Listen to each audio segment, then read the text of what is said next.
Excelente, mi hermano, muy buenos días. Bienvenido, Nicolás Rodríguez, y conecta tu audio y condúcenos en la palabra, mi hermano. Bendiciones. Amén, amén.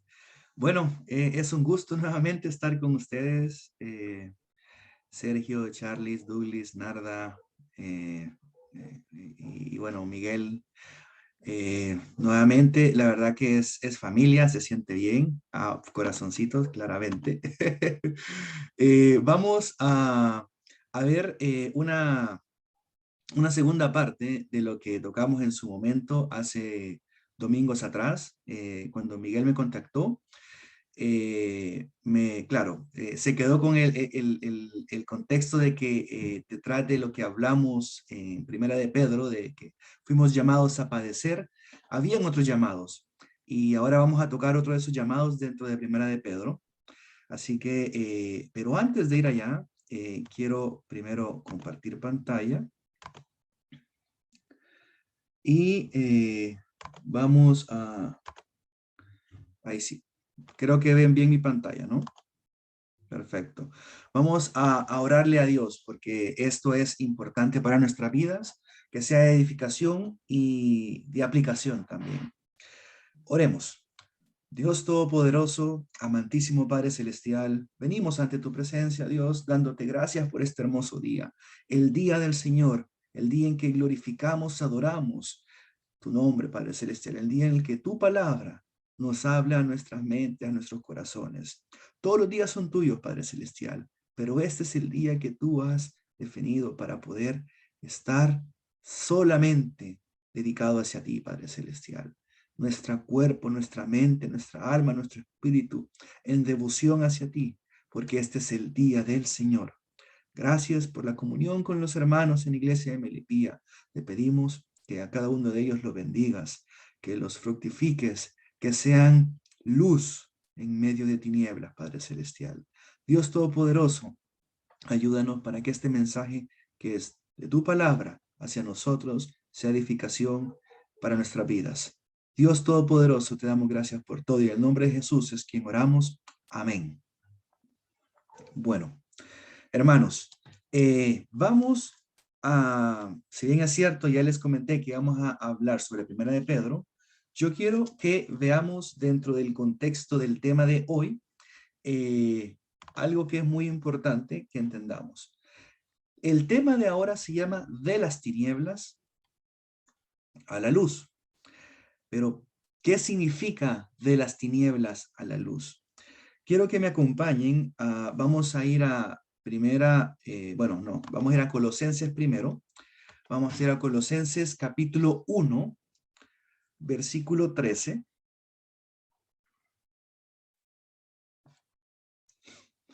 En Colosenses 1:13, bueno, no voy a entrar en mucho detalle sobre el libro. Sabemos que es el apóstol Pablo hablándole a la iglesia que está en Colosa. Este es un libro pequeño que tiene mucha enseñanza que aplica para nuestras vidas. Y uno de los primeros temas después de los saludos es la sabiduría, ¿verdad? La sabiduría espiritual. Y en el versículo 13 del capítulo 1, vemos que dice lo siguiente, hablando de nuestro Señor Jesucristo, el cual nos ha librado de la potestad de las tinieblas y trasladado al reino de su amado Hijo, Cristo Jesús. Quiero que nos enfoquemos que aquí dice, el cual nos ha librado de la potestad de las tinieblas y trasladado al reino de su amado Hijo. Entonces sabemos que en el día de hoy, acá en la tierra, estamos dentro de una tierra que está llena de pecado, que está llena de potestad de las tinieblas, la potestad de Satanás. Pero dice que fue el Padre quien por medio de su Hijo nos ha trasladado al reino de su Hijo amado. Nos llevó de lo que conoceríamos las tinieblas, Satanás, el pecado, trasladado al reino de su Hijo amado, trasladado a la luz. Cuando hablamos de la palabra traslado, quiere decir que existe un movimiento, una acción. Y ese es algo que tenemos que tener muy en claro, porque es una acción que nació no de nosotros, sino nació de Dios hacia nosotros. Él fue quien nos trasladó de las tinieblas a la luz por medio de su Hijo amado. Y quiero que vean cómo este traslado lo vemos claramente en uno de los apóstoles en Hechos 26. Hechos 26, capítulo 15 en adelante. Vamos a ver cómo este hermano fue trasladado de las tinieblas a la luz por el Padre, bueno, por Jesucristo, por el Padre mediante Jesucristo. Dice Hechos capítulo 26, del 15 en adelante, lo siguiente. Y yo entonces dije, aquí está hablando Pablo, Saulo de Tarso, ¿verdad? Sobre su conversión, y él lo está escribiendo, redactando Lucas en el libro de Hechos, pero ¿qué dice en Pablo en el, qué dice en el versículo 15 sobre la conversión de Pablo? Yo entonces dije, ¿quién eres, Señor? Preguntando Pablo, y el Señor dijo, yo soy Jesús, a quien tú persigues. Yo soy Jesús a quien tú persigues, a quien tú buscas, arrestas, muy probablemente golpeas, azotas, encarcelas y matas a mi pueblo. Yo soy ese Jesús. Que dice en el 16, pero levántate. Sabemos que más atrás, versículos más atrás, habla sobre cómo él iba en camino y de repente fue alumbrado, interrumpido y presentado el Señor Jesús ante él y le dice, pero levántate y ponte sobre tus pies, porque para esto he aparecido a ti, para ponerte por ministro y testigo de las cosas que has visto y de aquellas en que me apareceré a ti, librándote de tu pueblo y de los gentiles a quienes ahora te envío, para que abra sus ojos, para que se conviertan de las tinieblas a la luz y de la potestad de Satanás a Dios, para que reciban por la fe que es en mí perdón de pecados y herencia entre los santificados. ¿Quién era Saulo de Tarso antes de esta conversión? Una persona que perseguía a los cristianos. Pero ahí le dice en el versículo 15, yo soy Jesús a quien tú persigues. Persigues al Hijo de Dios, al Rey de Reyes y Señor de Señores. Y en el 16 le dice, pero levántate y ponte sobre tus pies, porque para esto te he aparecido a ti. Dios trasladó a Pablo, a Saulo de Tarso, ahora Pablo, para poder predicar al pueblo, para poder predicar a los gentiles, para poder predicar ¿qué? Para que estas personas que por medio de Pablo escuchen, como él pasó de las tinieblas a la luz, para que abran sus ojos también, porque es Dios quien nos traslada. Nosotros escuchamos la palabra, nos arrepentimos, nos bautizamos, pero desde el momento en que escuchamos su palabra, no es una coincidencia. El que escuchemos su palabra es porque alguien ha puesto ha puesto en nuestras vidas para que hable de la palabra de Dios. Es Él quien nos busca constantemente para que podamos pasar de las tinieblas a la luz. Y Él mandó a Pablo para que en el versículo 18, para que abras sus ojos, para que se conviertan de las tinieblas a la luz, de la potestad de Satanás a Dios, y para que reciban por la fe que es en mí, perdón de pecados y herencia entre los santificados. Entonces, hermanos, lo que vamos a ver ahora es el llamamiento que Pedro le hace a los que están expatriados en Primera de Pedro, que recordemos de dónde hemos sido llamados, de las tinieblas a la luz. Y así como a Pablo, que fue rescatado de las tinieblas a la luz, le pidió que abriera los ojos del resto, también nosotros tenemos que recordar primeramente quiénes somos y después hacer lo mismo que le pidió a Pablo, que abramos los ojos de los demás para que ellos pasen de las tinieblas a la luz. Y en ese contexto, entonces, quiero que ahora sí me acompañen a Primera de Pedro. Vamos a ver entonces en Primera de Pedro, ya vamos a ver más adelante los capítulos. Quiero hablar un poco sobre el contexto como refrescar un poco el contexto de lo que es la carta. Sabemos que la carta, por lo que dice en el versículo 1, el autor es Pedro. Él se presenta en el capítulo 1, versículo 1, como Pedro, apóstol de Jesucristo, y la audiencia de esta carta es hacia los expatriados de la dispersión, que están en el Ponto, Galacia, Capadocia, Asia y Bitinia. Sabemos durante todo el transcurso de la carta que los cristianos que están expatriados le están pasando mal. Vimos en la última vez que hablamos sobre Primera de Pedro, cómo ellos estaban siendo murmurados como de malhechores. Vimos cómo ellos estaban siendo perseguidos por las autoridades, porque ellos eran el chivo expiatorio, eran no queridos por la sociedad. El ser llamado cristiano era una manera mal vista, no como ahora, que para nosotros es un orgullo ser llamado cristiano.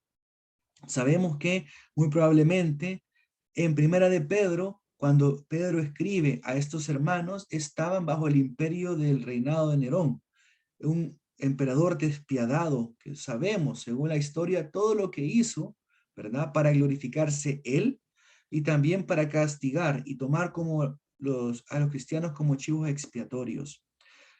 Sabemos también que estaban pasándola mal incluso en sus casas, en sus trabajos.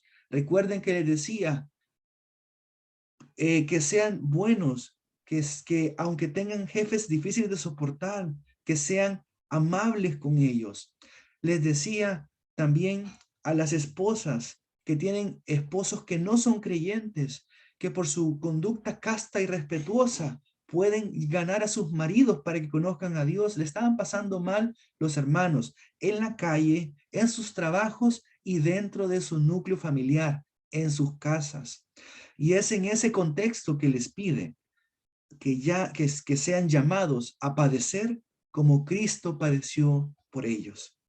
Cristo que fue mutilado, que fue azotado, que fue escupido. Ese fue el contexto de uno de los llamamientos y vemos que la audiencia la estaba pasando mal. Pero en este llamamiento en particular es como algo que nos llena de energía, que nos hace recordar quiénes somos, que nos hace pensar ese llamamiento de las tinieblas a la luz significó algo muy importante para nuestras vidas. Y es por ello que entonces ahora sí, vamos a Primera de Pedro, teniendo este contexto, capítulo 1, vamos a ir capítulo 2, versículos del 9 al 10. Dice el versículo 9, mas vosotros sois linaje escogido, real sacerdocio, nación santa, pueblo adquirido por Dios, para que anunciéis las virtudes de aquel que os llamó de las tinieblas a su luz admirable. Entonces vemos acá en 2:9, sabemos que los llamamientos a padecer se desprenden después del versículo 10. Después del versículo 10 vemos cómo empiezan a hablar sobre todas las cosas que le están pasando mal a los cristianos. Y en el versículo 21 vemos cómo Pedro, siendo testigo de los sufrimientos de Cristo, les dice, sigan las pisadas del maestro, así como él padeció, padezcamos nosotros. Pero antes de todo ese mensaje, él introduce, recuerden quiénes son, recuerden que ustedes son linaje escogido, real sacerdocio, nación santa y pueblo adquirido por Dios, para que anunciéis las virtudes de aquel que os llamó de las tinieblas a su luz admirable. Y miren el 10, muy importante, vosotros que en otro tiempo no erais pueblo, pero que ahora sois pueblo de Dios, que en otro tiempo no habíais alcanzado misericordia, pero ahora habéis alcanzado misericordia. ¡Wow!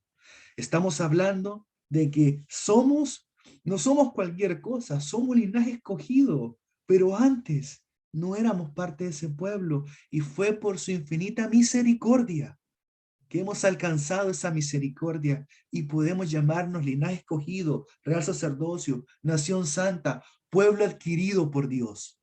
Con esa introducción, con ese llamamiento, Pedro quiere que los primeros cristianos en el Ponto, Galacia, Capadocia, Asia y Bitinia entiendan que con sus acciones, con su llamamiento, ellos pueden recordar primeramente que fueron llamados de las tinieblas a su luz admirable, que pueden ellos también padecer para llamar a otros a su luz admirable.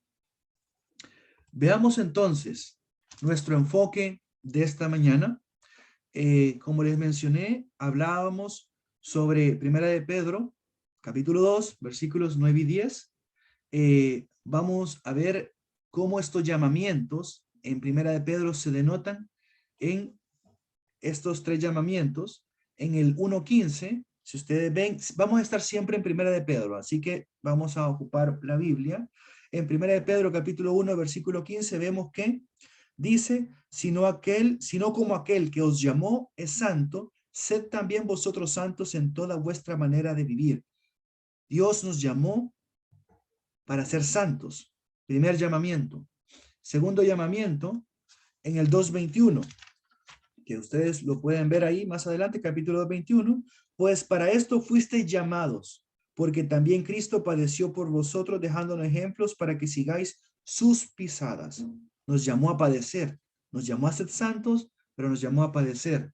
Nos llamó también en el 2:9, que es la reflexión de esta mañana, mas vosotros sois linaje escogido, real sacerdocio, nación santa, pueblo adquirido por Dios, para que anunciéis las virtudes de aquel que os llamó de las tinieblas a su luz admirable. Y también vemos en el 3:9 que dice, no devolviendo mal por mal ni maldición por maldición, sino por el contrario, bendiciendo, sabiendo que fuisteis llamados para que heredaseis bendición. Fuimos llamados para heredar bendición, y en el 5:10 termina, mas el Dios de toda gracia, que os llamó a su gloria eterna en Jesucristo, nos llamó a su gloria, nos llamó a heredar bendición, nos llamó de las tinieblas a la luz, nos llamó a padecer, nos llamó a ser santos. Estos 4 llamamientos que vemos acá, podemos verlos reflejados en la carta de Primera de Pedro sobre una audiencia que le está pasando muy mal, la verdad. Pero en ese contexto, quiero que nos focalicemos en el llamamiento del capítulo 2, versículos 9 y 10. Entonces, pensemos lo que dice en el versículo y cómo inicia. Dice, más vosotros. Vayamos siempre al versículo, capítulo 2, versículo 9. Dice, más vosotros, haciendo un contraste de algo que estaba sucediendo previo o una comparación previa antes del versículo 9. ¿Y qué es lo que estaba comparando Pedro en ese versículo 9? Vamos entonces al inicio del capítulo 2. Leamos desde el versículo 4, comparándonos con más vosotros. ¿Vosotros contra quién? ¿Verdad? Dice el versículo 4, capítulo 2, acercándoos a él, piedra viva, desechada ciertamente por los hombres, mas para Dios escogida y preciosa. Nos está comparando a nosotros contra aquellos que han desechado ciertamente aquella piedra viva, desechada ciertamente por los hombres. Primera comparación, vemos más abajo, en el versículo 7 del capítulo 2. Para vosotros, pues, los que creéis, nosotros que creemos, Él es precioso, pero para los que no creen, la piedra que los edificadores desecharon. Aquellos que en el versículo 4 desecharon la piedra viva, en el versículo 7 vuelve a repetir, a ustedes que sí creen, bien, pero los que no creen son aquellos que desecharon la piedra que los edificadores desecharon. En el versículo 8, piedra de tropiezo y roca que hace caer, porque ellos tropiezan en la palabra siendo desobedientes. al cual fueron también destinados. Entonces el contraste del más vosotros habla comparándonos contra los que no creen que Él es precioso, los que no creen que Él es la piedra viva, los que han tropezado en la palabra, los que han sido desobedientes. Entonces nosotros, siendo los que creemos que Él es la piedra viva, que Él es precioso, que Él es nuestra roca, nosotros quienes creemos somos linaje escogido, real sacerdocio, nación santa, pueblo adquirido por Dios. ¿Entendemos el contraste entonces del versículo 9? Eso es lo que Pedro quiere decirle a la audiencia. Y esto también nos dice a nosotros quiénes nosotros somos. Los que antes quizás probablemente no creíamos y habíamos desechado la piedra viva, pero ahora creemos. Entonces nosotros que ahora creemos, somos todo esto. Aquí también nos dice en el versículo 10, miren el contexto de cómo el versículo 9 nos da ese ánimo y el versículo 10 nos muestra esa misericordia. Vosotros que en otro tiempo no erais pueblo, ustedes no merecían ser parte del pueblo de Dios, pero que ahora sois pueblo de Dios, que en otro tiempo no habíais alcanzado misericordia. Nosotros de ninguna manera podíamos haber alcanzado misericordia. Si ustedes pueden ver en el Antiguo Testamento, son pocos aquellos que no son del pueblo de Dios, aquellos que no son israelitas de nacimiento, que no son judíos, que llegaron a ser parte del pueblo de Dios.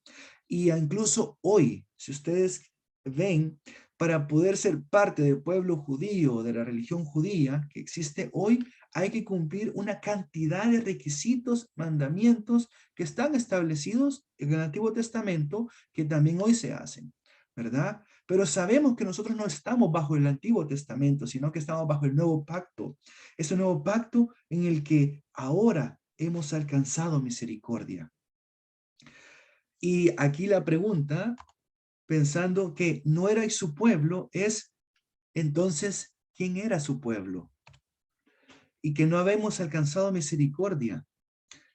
¿A qué se refiere con esto? No éramos su pueblo. Vayamos entonces al Antiguo Testamento y entendamos quién era el pueblo de Dios. Acompáñenme a Deuteronomio, capítulo 7, versículos 6 y 8.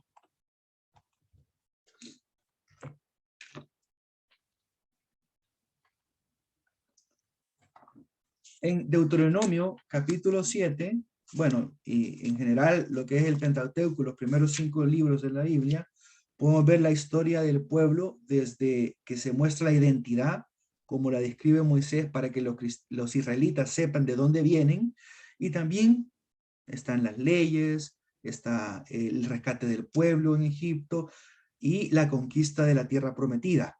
Pero en Deuteronomio podemos ver un poco el contexto de ese pueblo. Capítulo 7, versículos del 6 al 8, dice lo siguiente. Porque tú eres pueblo santo para Jehová tu Dios. Jehová tu Dios te ha escogido para hacerle un pueblo especial. Coma. Dios nos ha escogido entonces a este pueblo del Antiguo Testamento, dice que para Dios este es un pueblo santo y es un pueblo especial, es un pueblo escogido. ¡Wow! ¿Qué tiene este pueblo que lo hace tan especial y tan santo y tan escogido? Dice más adelante, después de la coma, más que todos los pueblos que están sobre la tierra. O sea, este pueblo prevalece sobre todos los que están sobre la tierra. Es el pueblo de pueblos. O sea, estar en este pueblo en el Antiguo Testamento era muy, muy importante. ¿Y qué era la condición o la razón que llevaba a que este pueblo fuera tan importante, fuera tan especial para los ojos de Dios? Veamos qué dice el versículo 7. Esa es la característica de este pueblo que lo llevó a ser santo para Dios. No por ser vosotros más que todos los pueblos, os ha querido Jehová y os ha escogido. Momento. Entonces este pueblo no fue escogido porque tiene grandes ejércitos, porque tiene grandes riquezas, porque tiene un gran poderío en la tierra. No fue elegido por eso. ¿Qué dice más adelante en el versículo 7? No fue por eso, sino que fue, pues vosotros erais el más insignificante de todos los pueblos. El pueblo escogido por Dios, el pueblo especial, no fue escogido por sus propios atributos, fue escogido porque era el más insignificante de los pueblos. Dice el 8, sino por cuanto Jehová os amó y quiso guardar el juramento que juró a vuestros padres, os ha sacado Jehová con mano poderosa y os ha rescatado de servidumbre de la mano de Faraón, rey de Egipto. Quiero que nos quedemos con la primera parte del versículo 8, sino por cuanto Jehová os amó, siendo el pueblo más insignificante de todos los pueblos. Dios lo amó, lo hizo pueblo especial, lo hizo pueblo santo, lo hizo pueblo escogido. Son esas mismas palabras que Pedro quiere anunciar a los primeros cristianos que están sufriendo, que le están pasando mal en Primera de Pedro. Esos cristianos en el Ponto, Galacia, Capadocia, Asia y Bitinia.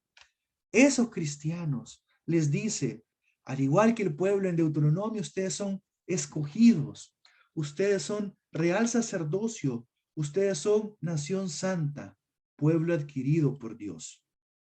Ustedes, pueblo, cristianos, han alcanzado misericordia. Amén. Muy, muy lindo. Como entonces este llamamiento de Pedro hacia estos primeros cristianos los llena de batería, de energía, les hace recordar quiénes ellos eran, porque sabe que en su día a día que le están pasando mal, no piensen en eso. Somos peregrinos, somos extranjeros, somos expatriados, dice en Primera de Pedro. Nosotros tenemos un pueblo, nosotros somos parte de una nación que es del Rey de Reyes y Señor de Señores. Ahora, para tener ese contraste, no sé si todos han sido parte del pueblo desde sus inicios de jóvenes, de niños, de adolescentes. Yo en lo particular no fue así. Yo conocí la palabra de Dios y he sido parte de este pueblo y me siento escogido, no por quien soy, sino porque siempre he sido el más insignificante. ¿Quiénes éramos antes de Dios? Y no sé si todos han pasado la misma experiencia, pero si no es así, gracias a Dios, pero si es así, recordemos quiénes éramos. Éramos de los deseos. Vamos a Primera de Pedro, capítulo 1, versículo 14. Antes de que Pedro hable a los primeros cristianos en el versículo 9 del capítulo 2 sobre quiénes son, les da un contexto sobre quiénes ellos eran para que recordaran eso. Capítulo 1, versículo 14 dice, como hijos obedientes, no os conforméis a los deseos que antes teníais, estando en vuestra ignorancia. Éramos de los deseos de la carne, que antes teníamos, dice. Estos primeros cristianos les hace recordar él quiénes ellos eran y quiénes, antes de decirle quiénes somos ahora. También en el versículo 18 del capítulo 1 les dice, sabiendo que fuisteis rescatados de vuestra vana manera de vivir, la cual recibisteis de vuestros padres, no con cosas corruptibles como oro o plata, de la cual fuisteis rescatados de vuestra vana manera de vivir, esa vanidad que permanecía en los corazones de antes de conocer a Cristo, en donde el orgullo, el yo, el que yo tengo la razón, el que lo que importa es lo que yo diga, y no me pongo a servir al hermano, no pongo en la otra mejilla. Eso era antes, ¿verdad? Nuestra vana manera de vivir. Versículo 4, capítulo 3. Miren cómo dice, después del llamamiento, hace hincapié en este tema de quiénes éramos, pero empieza de una manera exhortando, llamando la atención. Pedro, en el capítulo 3 capítulo 4, versículo 3, baste ya el tiempo pasado para haber hecho lo que agrada a los gentiles. Los gentiles que no eran parte del pueblo de Dios. Acuérdense que primeramente el pueblo de Dios era para el pueblo escogido, los israelitas, y se abrió, según su misericordia, a los gentiles. Basta ya el tiempo pasado de haber hecho lo que agrada al pueblo que no era pueblo de Dios, al andar en embriagueces, idolatría, concupiscencia. Lo vemos en el versículo que dice, baste ya el tiempo de haber hecho lo que agrada a los gentiles, andando en lascivias, concupiscencias, embriagueces, orgías, disipación y abominables idolatrías. Cristianos que están en el Ponto, Capadocia, Galacia, Asia y Bitinia, basta ya. Ese es tiempo pasado. Amén.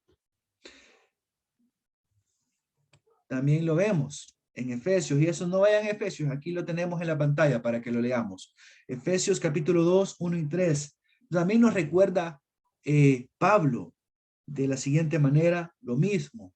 Y él os dio vida a vosotros cuando estabais muertos en vuestros delitos y pecados, en los cuales anduvisteis en otro tiempo, también en pasado, lo que éramos antes, lo que somos hoy, siguiendo la corriente de este mundo conforme al príncipe de la potestad del aire, el espíritu que ahora opera en los hijos de desobediencia, entre los cuales también todos nosotros vivimos en otro tiempo, en los deseos de nuestra carne, haciendo la voluntad de la carne y de los pensamientos, y éramos por naturaleza hijos de ira, lo mismo que los demás. Eso éramos, hermano. Eso era yo antes de ser parte del pueblo escogido. No sé si eso eras tú, pero yo me identifico mucho con este llamamiento de Pedro. Y me identifico también por la manera en la que fui seleccionado. Nuevamente, no por mis propios privilegios o por mis propios atributos, sino porque soy el más insignificante. Y Dios me tomó y me llevó de las tinieblas a la luz.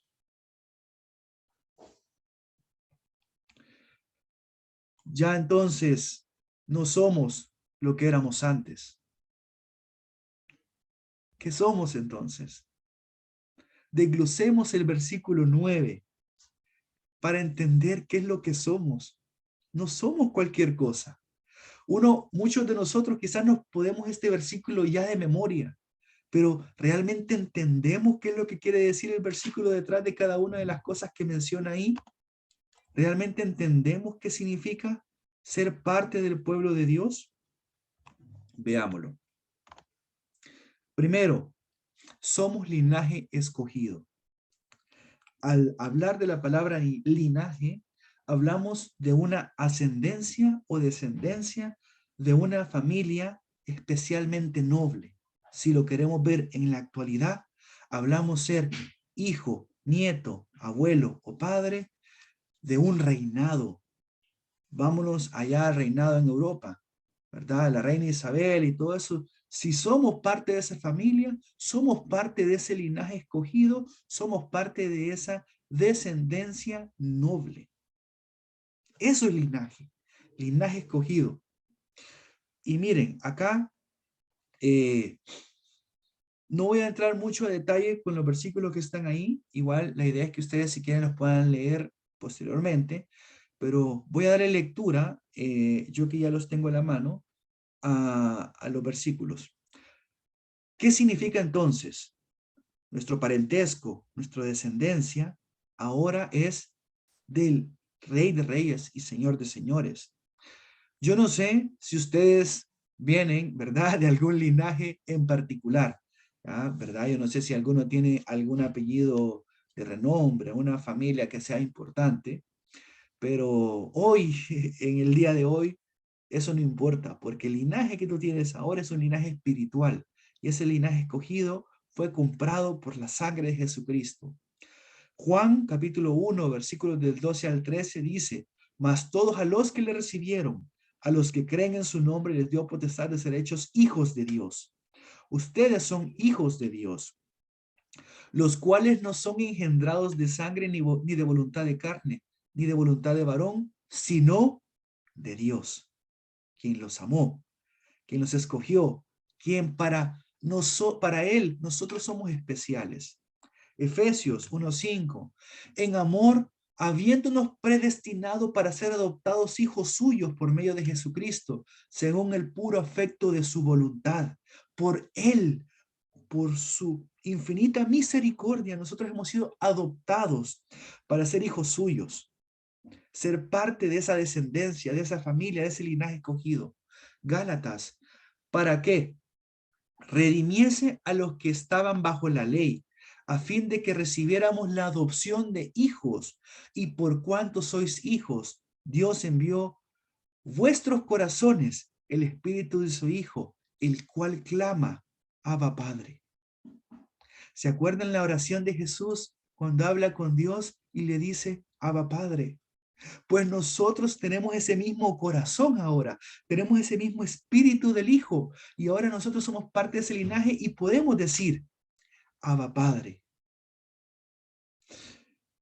8:15, Romanos 8:15, pues no habéis recibido el espíritu de esclavitud para estar otra vez en temor, sino que habéis recibido el espíritu de adopción, por el cual clamamos, Abba Padre. Padre, Dios Todopoderoso. Unos dicen que eso significa papito, pero el poder llegar y decirle Padre al Dios, al Rey de Reyes y Señor de Señores, al Dios Todopoderoso. Ese es un gran privilegio que hemos recibido. Y recordemos eso entonces. Pedro quería que la audiencia que estaba sufriendo lo recordara, porque estaban pasando mal. Y yo quiero que ustedes ahora recuerden quiénes son. Y no termina ahí. Esa son la primera, imagínense, solo con linaje escogido, cuánta emoción, cuánta energía le da a los primeros cristianos. Pero es la primera palabra que vemos ahí. Luego le dice, ustedes son real sacerdocio. Vemos que la palabra real sacerdocio son dos palabras que juntan rey y sacerdote. Somos de la realeza, somos del sacerdocio. Somos reyes y sacerdotes, como Jesús fue rey y sacerdote cuando estuvo acá y es rey y sacerdote en la actualidad. Como cuando él nació y llegaron a entregarle oro, reflejando su poderío, su reinado, incienso, representando que él era el puente para poder llegar al Padre, como en el tabernáculo el incienso se prendía el incienso para poder hablar en el tabernáculo con Dios, pues él era el reflejo del incienso y es el reflejo del incienso. Y la mirra que muestra su muerte, su embalsamiento, su sacrificio, para que nosotros ahora podamos ser, por medio de ese sacrificio, llamados pueblo, linaje escogido, real sacerdocio. Somos reyes de su reino, pero no el reino donde yo me creo el cuento y que yo mando y que yo tengo poder, no, el reinado que Él nos mostró estando acá en la tierra, en donde el menor es el mayor, el que sirve es el mayor, el que se humilla por el demás, el que sufre, el que padece, es el mayor. Y ejemplo nos dejó para que sigamos sus pisadas. Amén. ¿Por qué tenemos el ejemplo aquí de Reyes, de Crónicas? Porque tenemos el ejemplo de un rey que quiso hacer lo mismo que ahora somos nosotros. Quiso ser rey y sacerdote. Pero miren qué le pasó. Este sí quiero que me acompañen. Vamos a Segunda de Crónicas, capítulo 26.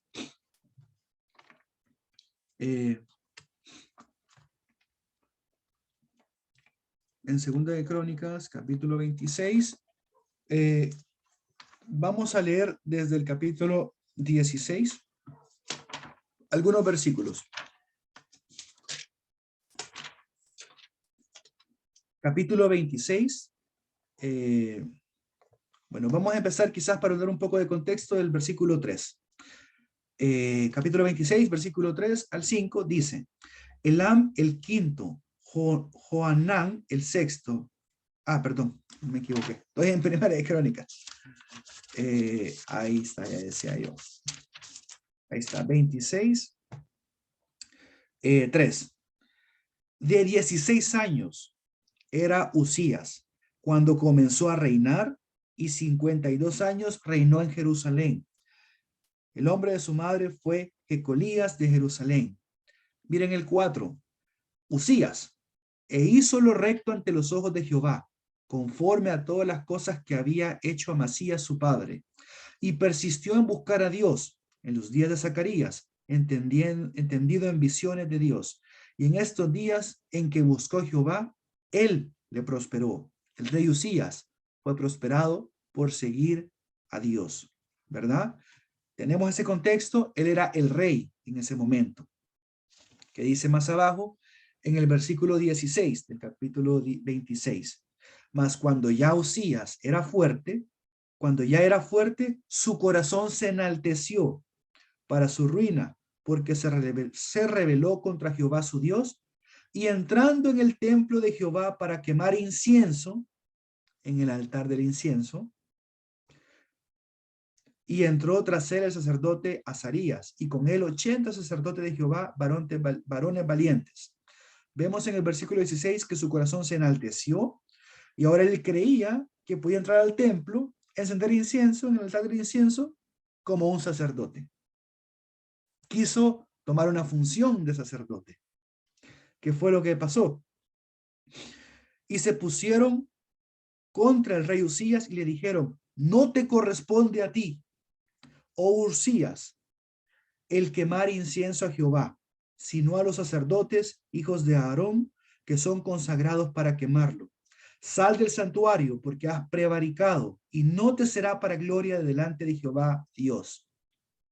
Usías quería tomar el rol de un sacerdote, siendo rey, quería tomar un rol de sacerdote.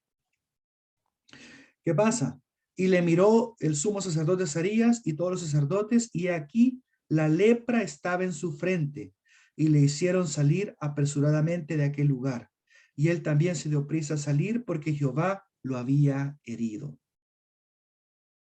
Nosotros ahora entendemos que ser parte del real sacerdocio, que ser llamado reyes y sacerdotes, ahora por medio de Jesús, quien fue y es el Rey de Reyes y Señor de Señores, y es el sumo sacerdote, es un gran privilegio, que incluso en el Antiguo Testamento vemos que eso no se podía. Y vemos que ahora nosotros nos llaman a ser reyes y sacerdotes. Qué hermoso entender eso. Y no termina ahí. Vamos. Y ahí, perdón que me estoy... bueno, ahí me cuentan el tiempo si me estoy pasando mucho. Vamos a ver Nación Santa. ¿Qué significa esto? Ya hablamos que está hablándole a hermanos que pueden ser que estén expatriados físicamente o puede ser que estén en sus lugares de nacimiento, pero no se sienten parte de ese pueblo porque ya no están haciendo las mismas cosas que hacían antes. Ya no andaban en lascivias, concupiscencias, orgías, disipación. No, ahora han sido llamados de las tinieblas a la luz. Entonces, al llamar Nación Santa, recordar que nuestra ciudadanía no es de este mundo, no está en Chile, no está en Venezuela, no está en Estados Unidos, no está en ningún otro lugar de acá en la tierra, está en los cielos. Nuestra ciudadanía, dice Filipenses 3:20, está en los cielos, de donde también esperamos al Salvador, al Señor Jesucristo. Recordemos esto. Y último, pueblo adquirido. Dios nos adoptó. Primera de Pedro, ahora sí, regresemos a Primera de Pedro para ya poder ir finalizando. Primera de Pedro, capítulo 1, versículos 18 y 19, dice, sabiendo que fuiste rescatados de vuestra vana manera de vivir, la cual recibisteis de vuestros padres, no con cosas corruptibles como oro o plata, sino con la sangre preciosa de Cristo, como de un cordero sin mancha y sin contaminación. Nosotros fuimos comprados, hermanos, con la sangre de Jesucristo. La última gota que se derramó de ese cuerpo en el sacrificio en la cruz fue para perdón de mi pecado y de tu pecado, sin nosotros merecerlo, siendo insignificantes.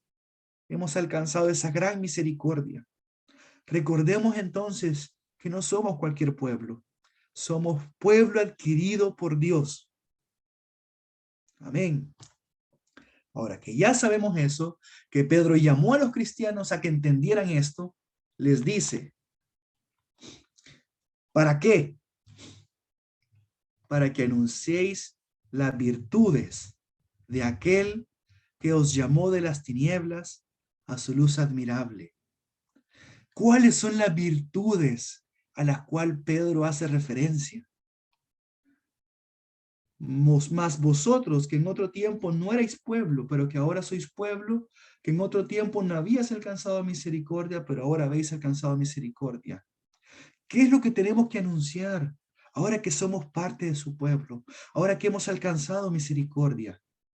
Vamos entonces a Primera de Pedro y veamos las virtudes que tenemos que anunciar para llamar a otros de las tinieblas a la luz.